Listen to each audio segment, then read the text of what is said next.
Subscribe করুন। আল্লাহ রাসূল একদিন হযরতে আবু বকরকে ডেকে বলছে, আবু বকর, আমার হাতে একটা আংটি আছে, এই আংটিটা মদিনার মিনা বাজারে যাও আর এইখানে আরবি অক্ষরে একটা নাম লিখে আনবে, আল্লাহ, আলিফ লাম লাম মানে আল্লাহ নামটা লিখে আনবে। আবু বকর চলে গেলেন মিনা বাজারে।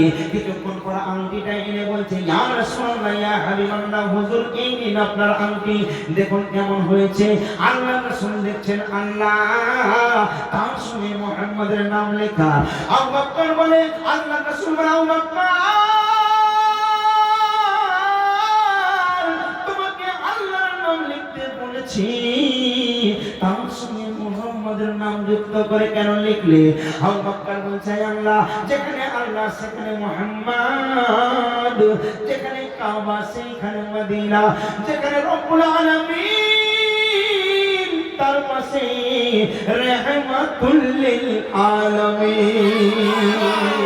যে আল্লাহ তার নিজের পাশ থেকে মুহাম্মদকে সরাইন না, আমি আবু বকর কি এমন মাজাল, কি এমন পাওয়ার আমার, আল্লাহর নাম থাকবে মুহাম্মাদের নাম থাকবে না?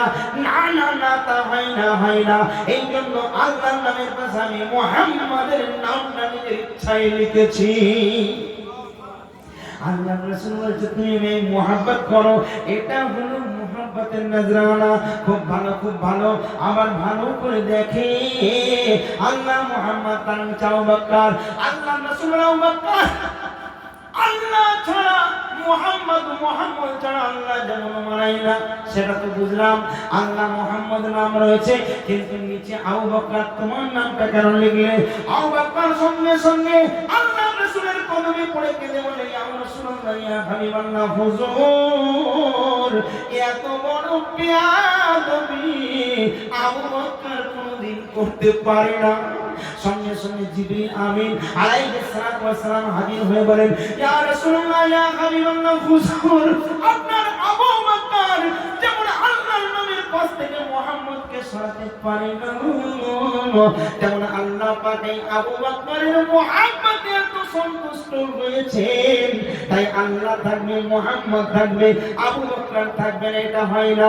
তাই কুদরতি ভাবে আল্লাহ পাক আবু বকরের নামটা ওইখানে খোদাই করে দিয়েছে। সেই আবু বকরের কথা বলছি।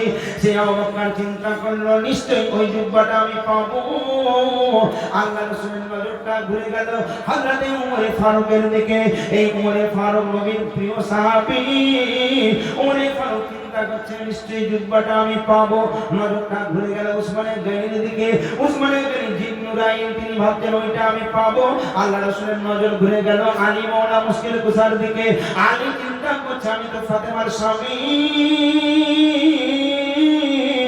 নিশ্চয়ই জুব্বাটা আমি পাবো।